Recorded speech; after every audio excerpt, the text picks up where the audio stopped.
एक डाकिया 6 AM पर डाकघर ए से डाकघर बी की ओर 6 किलोमीटर पर घंटे की स्थिर चाल से पैदल चलता है।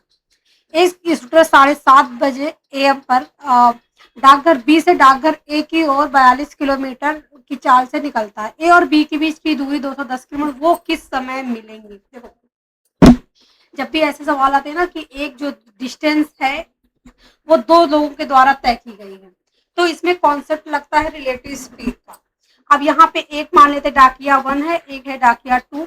ये जो पैदल 6 किलोमीटर पर घंटे की चाल से चलता है और ये जो है 42 किलोमीटर पर घंटे की चाल से चलता है।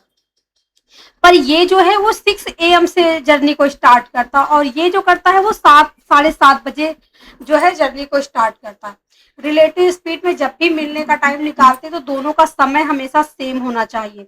मान लेते हैं कि ये जो है सी पॉइंट है, जहां पे जो डाकिया 1 है 7:30 पर पहुंच जाएगा। टाइम कितना है? 6 से 7 के बीच में 1.5 घंटे। और स्पीड कितनी है? 6 किलोमीटर पर आवर। तो डिस्टेंस कितनी हो जाएगी? डिस्टेंस हो जाएगी, दोनों को मल्टीप्लाई कर देंगे तो हो जाएगी 50-90 9 किलोमीटर। मतलब ए और सी के बीच की दूरी है 9 किलोमीटर।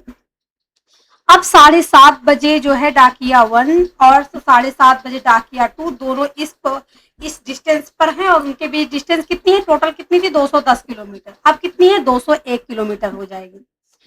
अब ये जर्नी दोनों सेम समय में, ठीक है, अब 7:30 बजे इसने स्टार्ट किया, 7:30 बजे इसने स्टार्ट किया और इस पॉइंट पर किसी भी पॉइंट मान लेते हैं कि सी पॉइंट जो है डी पॉइंट पर मिलेंगे।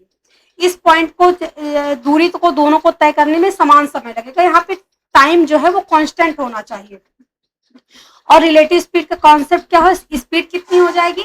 दोनों अपोजिट डायरेक्शन में चल रहे हैं। डाकिया 1 जो है बी की तरफ जा रहा है, डाकिया 2 सी की तरफ आ रहा है, तो इनमें जो है डायरेक्शन अपोजिट हो गई, तो स्पीड कितनी हो जाएगी? दोनों की जुड़ जाएगी।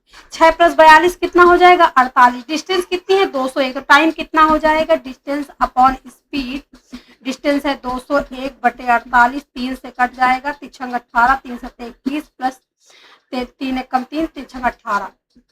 अब कितना हो जाएगा? 16 चौको 64, 4 आवर 64 क्या कितना बचा? 3/16 बचा। ठीक है, अब इसको हम मिनट में चेंज करेंगे तो 60 से मल्टीप्लाई कर देंगे, 4 से कट जाएगा, 4 चौक 16 और 15 चौको 60, 15 तिया 45, 45/4। 11 से कट जाएगा, मतलब 11 मिनट में बदल जाएगा।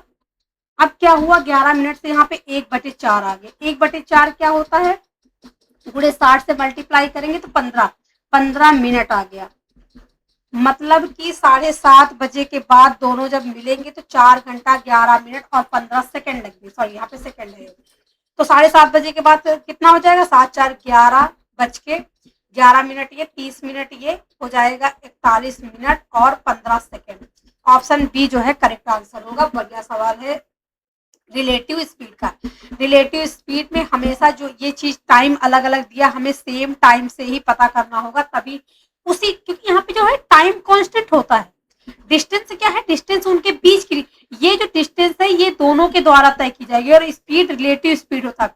अगर अपोजिट डायरेक्शन है तो स्पीड जो है वो जुड़ जाती है, S1 + S2 हो जाएगा, और अगर सेम डायरेक्शन हो तो S1 - S2 आता है। Correct answer